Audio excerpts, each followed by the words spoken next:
I guess like I don't want to do I know you've probably done a bunch of fucking podcasts No, where you it's like all good. you tell your history. I think what would be good for people to know is like, you know, you were an artist. I was an artist, not as Yeah. big of an artist, but I was an artist. You were an artist. Mhm. And then you kind of like, did you transition into writing and like stop being an artist? Were you doing both? Because I know you were like writing for Sean Kingston and stuff and A bit doing. of both.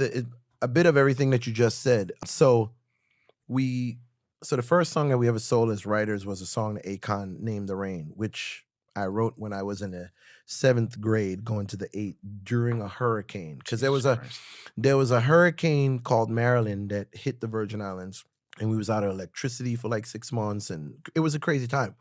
So when the hurricane came, like lightning, thunder, and we have like metal windows in the Virgin Islands. So like if a rock or something hit the windows, it's really loud, ping, ping. And it used to scare me. And so I wrote this song, What's Got Me Insane? Oh, is I can't stand the rain. And it's hitting my window pane a little too much. Right? I just, out of fear, just like singing this thing around, around, around. And end up fast forward. So I'm in the 7th grade then. Now I'm an adult man. My boy, one of my best friends in the world, Benny D, who's Akon's DJ, is like he's like, yeah, Akon's working on an album. And I was like, he played me Akon songs. I'm young and I'm cocky. I'm like, bro, I got better songs than that. This shit sucks. No, it didn't suck. I was yeah. like, bro, I got a better You're like, song. I could do this. He played me 2 records and I was like, man, I got a better song than that. And I played him The Rain, which he already knew. We grew up, he was our DJ. We came up together. And he was like, oh, like, yeah, let me play it for Akon. And we're like, what are you doing that for? He's like, for his album. And he played it for Akon. And at that point in time, I had my first kid, and I couldn't afford. I was dead broke. In 8th grade? No. This is me as an adult when Akon wants to buy the record. You wrote an 8th grade. Yeah, this is my. I have my. No. I have my first kid, and I can't afford nothing. I'm flat broke, and I'm like, yo, Akon is like, yo, I want to get the record, and our manager Ray Daniels is like, yo, pay us $5,000. He was like, and me and my brother is like, they pay people $5,000 for songs.